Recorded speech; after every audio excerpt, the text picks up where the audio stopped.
বাংলাদেশের টেকনাফ সীমান্ত এখন মায়ানমারের সন্ত্রাসী গোষ্ঠীগুলোর চারণভূমিতে পরিণত হয়েছে। আর তাই গত কয়েক মাস ধরে টেকনাফ সীমান্তে বেড়েছে গোলাগুলির ঘটনা। তীব্র আতঙ্কে দিন পার করছেন সীমান্তবাসী। সর্বশেষ ঘটনায় মিয়ানমার থেকে ছোড়া গুলিতে প্রাণ গেল বাংলাদেশের 12 বছর বয়সী এক শিশুর। বিস্তারিত জানাচ্ছেন মেহেদী হাসান।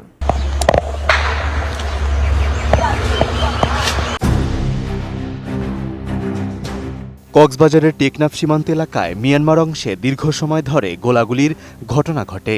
তখন সেই গুলিতেই বাংলাদেশ অংশে এক শিশু নিহত হয়।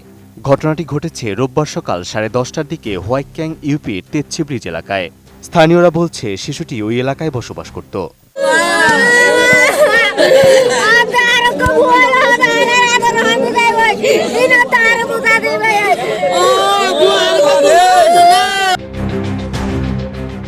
নিহত শিশুটির নাম আফনান ওরফে পুতুনি, বয়স 12 বছর।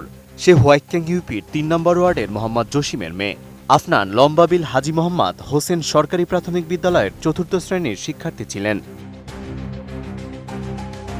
প্রাণ সসের মাখামাখি টেস্ট বার্গারকে করে তোলে আরো ইয়ামি আরো জোস। প্রাণ সস, সসের বস। হোয়াইক্যাং পুলিশ ফাঁড়ির ইনচার্জ খোকন কান্তিনাথ বিষয়টি নিশ্চিত করেছেন। তিনি জানান, সীমান্তের ওপারে গোলাগুলি চলছিল এবং সেখান থেকে ছোড়া গুলির আঘাতেই শিশুটি নিহত হয়।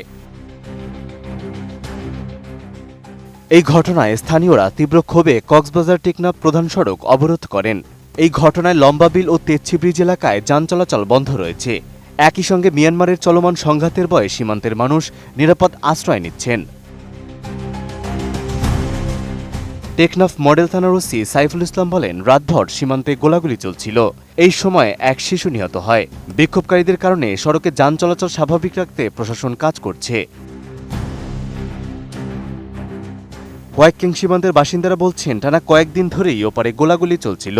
এতে মানুষ নির্ঘুম এবং আতঙ্কিত হয়ে জীবনযাপন করছে। এমন ঘটনা সীমান্তে এখন প্রায় ঘটছে। স্থানীয় প্রশাসন ও বিজিবির তথ্য অনুযায়ী গত 1 মাসে হোয়াইক্যাং ও উখিয়া সীমান্তে অন্তত 5 বার গোলাগুলি হয়েছে। এতে 3 জন গুরুতর আহত হয়েছেন। এই পরিসংখ্যান অনুযায়ী বাংলাদেশের সীমান্তে বসবাসরত মানুষের জীবনের ঝুঁকি এবং তাদের স্বাভাবিক জীবন ব্যাহত হচ্ছে। উখিয়ার বিজিবি ব্যাটালিয়ন অধিনায়ক লেফটেন্যান্ট কর্নেল মোহাম্মদ জহিরুল ইসলাম জানিয়েছেন, আমরা খোঁজ খবর রাখছি এবং নতুন কোনো অনুপ্রবেশ রোধে সতর্ক অবস্থানে রয়েছি। টেকনাফ উপজেলা নির্বাহী কর্মকর্তা মোহাম্মদ ইমামুল হাফিজ নাদিম বলেছেন, সীমান্তের মানুষদের নিরাপদে থাকতে বলা হয়েছে। সড়ক অবরোধ সরানোর চেষ্টা চলছে। প্রশাসন নিশ্চিত করেছে, জনগণের নিরাপত্তা এবং তাদের জীবনযাত্রা স্বাভাবিক রাখতে প্রশাসন বদ্ধপরিকর। মেহেদী হাসান, ATN নিউজ।